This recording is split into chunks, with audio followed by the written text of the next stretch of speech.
Hindi tayo magpapademure. At hindi rin tayo magpapasweet. Mas lalong hindi tayo magpapabudol, mga animal. Real talk lang, hindi tayo magpapabudol. Pera mo, pera ko, pinaghirapan natin. Kung budol, budol. Kung winner, winner. Walang eme-eme, mga animal. Walang eme-eme with coffee tea or Hershey. Real talk beauty reviews. Sulit ba o budol? Basura o ginto sa basura? Mga animal. Welcome back to another episode of Walang eme-eme with coffee tea or Hershey. For today, ang i-review natin tong Skintific Radiance Booster. Sikat na sikat ngayon to sa mga influencers at palagi natin itong napapanood sa TikTok or kung saan man social media at sinasabi nila na maganda daw ito. Pero dito sa Walang eme-eme with coffee tea or Hershey, real talk beauty review lang ang gagawin natin. So, sasabihin ko talaga kung anong totoo, walang pagkukumpli, walang pagkukunwari, hindi naman ako nagpo-product affiliate. Sasabihin ko kung anong totoo. Sulit ba o budol? So, saan ba siya ginagamit? Nakita ko, nabasa ko, napanood ko, skin prep siya before makeup and after makeup spray. It hydrates the skin, instant glow, more easy to set your makeup, improve the cracking when using foundation or powder foundation. Suggested retail price niya ay $999 or around 1,000 pero nabili ko lang siya on sale around 400 plus pesos. So, i-try na natin. Let's put it to a test. Aling biring ita-try na natin siya. So, ito yung travel size which is 50 ml.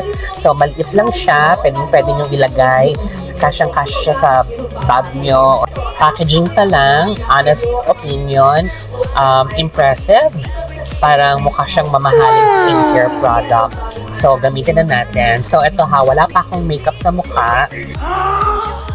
So, itatry natin kung sabi kasi doon, skin prep before makeup.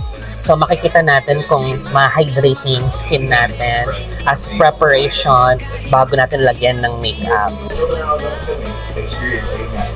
Napansin ko, fine mist siya. Mararamdaman niyo talaga yung mist. Hindi siya ganun kakapal yung buga ng spray. Talagang fine. Tapos yung amoy niya, meron siyang konting scent pero hindi overpowering. Okay lang yung scent niya. Naamoy ko. Hindi siya nakakasuka, hindi nakakahilo. Sakto lang. Spray ko na siya. Hintayin lang natin ma-absorb ng balat ko. Tapos maglalagay na tayo ng powder or ng foundation. Ayan, nakapag-makeup na ako. So, okay naman yung kinalabasan. Parang nakita nyo, walang mga kiki-kiki, walang pamumuo. Smooth naman yung mukha ko, di ba? So, tingnan naman natin ngayon, after makeup, i-spray natin siya. Tingnan natin kung anong magiging resulta. So, dapat magmukha siyang hydrated. Ayan, tingnan natin, hintayin muna natin mag-set ng ilang seconds. Nakita nyo kanina, di ba? Yung mukha ko. Ngayon, tingnan nyo. Mag-sprayan na natin siya. Ayan. Nakita nyo, oh. In all fairness, ha? Fairness. What the F? What the F? May instant glow nga siya. At hindi siya mukhang oily. Instant glow, na-hydrate yung mukha ko, mukhang hydrated, hindi siya dry, pero hindi siya oily. Malaki ang pinagkaiba nun ha, yung mukhang oily at may instant glow, yung parang dewy, healthy yung skin mo sa mukha. In all fairness, ayan o. Tapos may instant glow nga siya, hindi siya mukhang dry. Tama ba? Comment nyo nga kung totoong may instant glow sa mukha ko. So, ano ang final verdict natin sa Walang eme-eme with coffee tea or Hershey? Sulit nga ba or budol?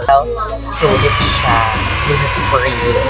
Talaga. Tapos kung wala kang glow, spray mo to para magpa-glow. So, para sa akin, bilhin ko man siya ng 1,000 or half the price.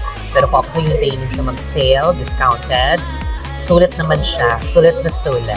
Mga animal, tandaan nyo, hindi hawak nitong product na ito ang kapalaran mo. Itong video ko, gabay lamang ito. Meron tayong free will, gamitin natin ito. Kung nasa sayo, kung bibili mo siya or hindi. Pero dito, sa Walang eme-eme with coffee tea or Hershey, proof. Sulit mga animal. Magkaiba man tayo ng experience, okay lang yon. Dito, real talk lang tayo. Walang arte-arte, walang pagsinungaling.